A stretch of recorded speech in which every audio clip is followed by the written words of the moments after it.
मैं आपको बताना चाहता हूँ, अभी माल्टा बंगाल के अंदर मैं रमजानुल मुबारक से 4 दिन पहले एक जलसे में गया था। वहां का वाकया जो निगाहों के सामने हुआ ना, वो कलेजे को झंझोर दिया। मुसलमानों, जानते हो आज बेटियों की इज्जत पर किस तरीके से हमला किया जा रहा है, बेटियों के वकार को किस तरीके से मजरू किया जा रहा है।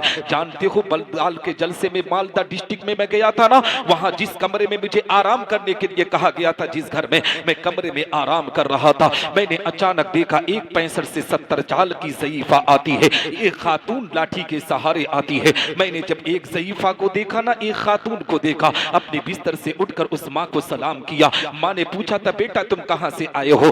ने कहा कि मैं सरजमीन अमरडोबा से आया हूँ। उस माँ को पता नहीं था कि अमरडोबा की जमीन कहाँ पड़ती है। मैंने कहा शहर गोरखपुर उत्तर प्रदेश के अंदर पड़ता है, उसी से थोड़ी दूर पर हमारा कस्बा है, उसी कस्बे से मेरा ताल्लुक है। उस माँ ने कहा था, बेटा क्या करने के लिए आए हो? मैंने कहा था, माँ मैं दीन इस्लाम की तबलीग करने के लिए आया हूँ, कुरान की तालीम को आम करने के लिए आया हूँ। हकीकत में मुसलमानों, उस माँ की आंख में झांक कर देखा था, आंखों में आंसुओं के कतरात थे। माँ तड़प कर कह रही थी, बेटा आज जब तकरीर करना ना, तो बेटी की फजीलत पर बयान करना, बेटी के वकार को बयान करना, बेटी कितना अहम है इसको बयान करना। मैंने पूछा था, माँ ये कौन सा मामला है? ये तो तालीम दीन मुस्तफा का प्रोग्राम है, जलसे दस्तारबंदी का प्रोग्राम है, इसमें बेटी का मकाम कैसे मैं बता सकता हूँ? उस माँ ने कहा था, बेटा वाकया ऐसा हुआ है कि तुझे बेटी की फजीलत पर गुफ्तगू करनी होगी। मैंने पूछा था, माँ वो वाकया क्या है? जानते हो उस खातून ने कहा था कि बेटा अभी 2 दिन पहले, तुम्हारे आने से 2 दिन पहले का वाकया है।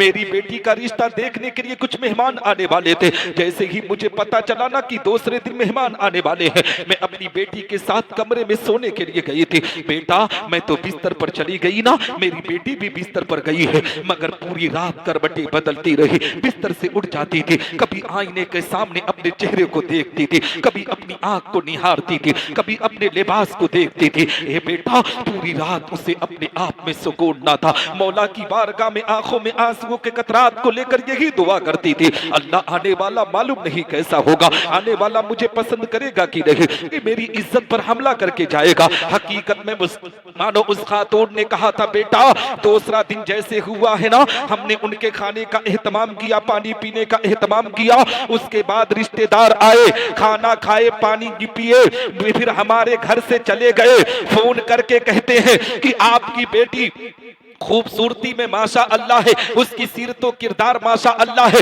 मगर हमारे बेटे के हिसाब से आपकी बेटी का जो कद है ना, वो 4 इंच कम है। अल्लाह अकबर। मुसलमानों, अगर किसी बेटी का 4 इंच कद कम हो जाए तो हम उसको अपने रिश्ते में लेने के लिए तैयार नहीं होते हैं, उसे अपने घर की बहू बनाने के लिए तैयार नहीं होते हैं। इन बेटियों के वकार को कितना मजरू किया जा रहा है। मेरी कौम के लोगों को याद रखो, आज तुम किसी की बेटी बहन की इज्जत पर हमला करोगे तो तुम्हारे घर में भी तुम्हारी बेटी मौजूद है, तुम्हारे घर में भी तुम्हारी बहन मौजूद है। खुदारा मुसलमान, किसी बेटी बहन की उसके कद की वजह से उसे रिजेक्ट ना कर, बल्कि अल्लाह की रहमत समझकर उसे अपने घर की बहू बना।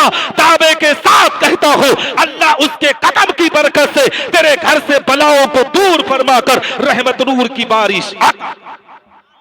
नारे तकबीर, नारे रिसाला, इस्लाम की मुकद्दस बेटियां, इस्लाम की मुकद्दस बेटियां, कारी निसार साहब किबला जिंदाबाद।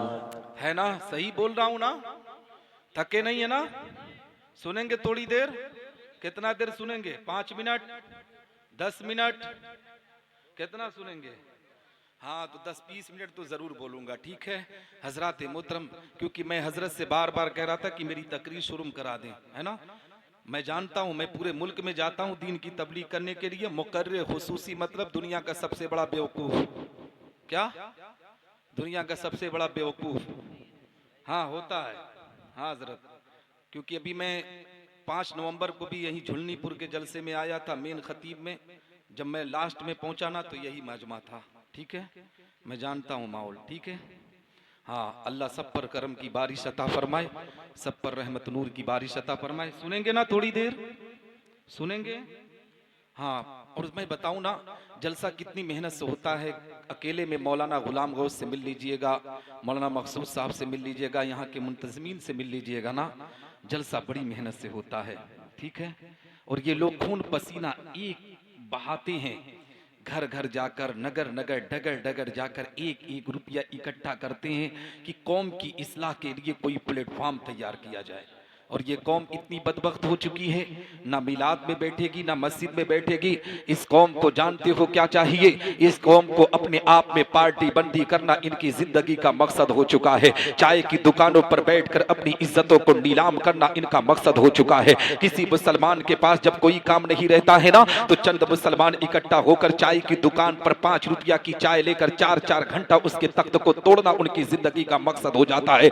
यही वजह है मुसलमानों कि पूरे भारत का जायजा ले लो, सबसे पसमानदगी में अगर किसी की जिंदगी गुजर रही है तो वो कौम मुस्लिम है। वजह क्या है कि ये अपने वकार को भूल चुके हैं, अपनी जिंदगी को भूल चुके हैं। इनको किस तरीके से जिंदगी का म्यार कर आगे बढ़ाना था, ये अपने म्यार को भूल चुके हैं। यही वजह है कि आज तबाही और बर्बादी इनकी जिंदगी का मुकद्दर बन चुकी है। मेरी कौम के लोगों, अल्लाह ने जो तुम्हें जिंदगी अता की है, ये दूसरों की चापलूसी के लिए नई जिंदगी अता की है। चाय की दुकानों पर बैठकर किसी की चमचागिरी करने के लिए नहीं अता की है, बल्कि अल्लाह के कुरान से पूछ, ये कुरान अल्लाह ने जिंदगी क्यों अता किया है? तब रब का कुरान कहता है, वमा खलक़तुल जिन्न वल इंसा इल्ला लियअबुदून, मैंने इंसान और जिन्नात को पैदा किया है तो सिर्फ अपनी इबादत के लिए।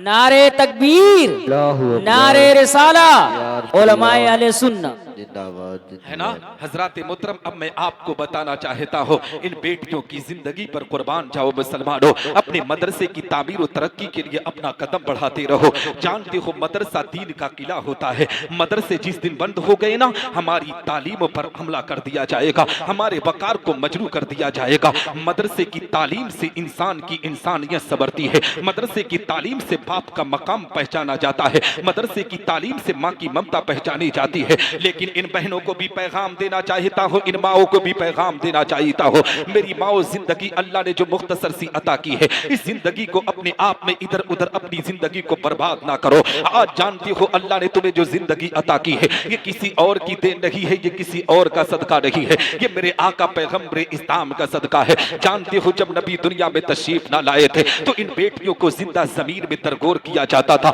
इन बेटियों को जिंदा जमीन में गाड़ दिया जाता था, इन बेटियों के वकार को मजरू कर दिया जाता था। ये जालिम जमाना बेटियों की इज्जत पर हमला किया करते थे। लेकिन जानते हो जब नबी दुनिया में तशरीफ लाए ना, इन बेटियों के मकाम को नबी ने कितना बुलंद किया।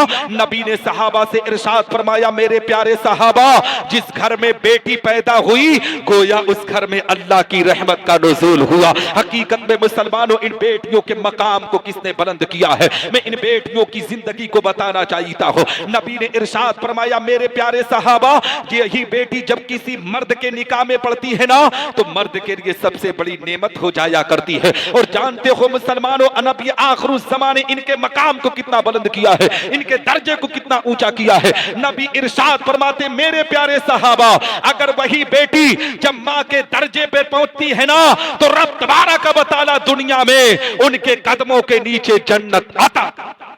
नारे तकबीर, नारे रिसाला, इस्लाम की मुकद्दस माएं, नारे तकबीर, नारे रिसाला। मैं आपको बताऊं मुसलमानों, इन बेटियों की जिंदगी की तालीम को मैं आपको बताना चाहता हूं। आज इन बेटियों ने रिदाए क़िरत से अपने आप में सरफराज हुई है। इन बेटियों को अल्लाह और इल्म दीन हासिल करने की तौफीक अता फरमाए। लेकिन आओ मैं आपको बताता चलूं, जानते हो आज एक बेटी जब दीन मुस्तफ़ा की तालीम लेती है तो अल्लाह उस बेटी पर करम की बारिश अता करता है। हकीकत में मुसलमानों, आज हमने मॉडर्न कल्चर के नाम पर, मॉडर्न दौर के नाम पर अपनी बहन बेटियों को कॉलेज की जीनत बना दिया। हमने अपनी बहन बेटियों को यूनिवर्सिटी की जीनत बना दिया। आज भी जाकर कॉलेजों का हाल देख सकते हो, यूनिवर्सिटी का हाल देख सकते हो। किसी मुस्लिम बहन की जिंदगी देखोगे ना तो पहचान नहीं सकोगे कि ये हमारे मजहब से ताल्लुक रखती है। बाकायदा जिन्स और इस्कट में वो जिंदगी गुजारती है। रहती तो मजहब इस्लाम के घराने से है, मगर ए मुसलमानों, उसका नाम फातिमा और आयशा है, मगर शक्ल सूरत से पहचान नहीं पाएंगे कि ये फातिमा या आयशा है। उसका इस तरीके से लिबास हो जाता है। मैं करोड़ों सलाम भेजता हूँ और मदारिस के चलाने वालों को जिन्होंने इन बेटियों की इज्जत की हिफाजत की है, बाकायदा पर्दे का एहतमाम किया है, बाकायदा अपना मदरसा खोलकर इन बेटियों को अपनी तरफ बुलाया है। और हकीकत में मुसलमानों आज हमारे घर में के अंदर हमारे जहां हमारी बेटियां हकीकत में मुसलमानों दीन की तालीम लेकर लेने के लिए आती है। और मैं आपको बताऊं जिस घर की बेटी या बेटा कुरान की तालीम लेता है, बिस्मिल्लाह की तालीम से जिंदगी का आगाज करता है, रब तबारक व तआला उसके बाप को जहन्नम की आग से निकाल कर जन्नतुल फिरदौस के आला से आला मकाम को अता करता है। नारे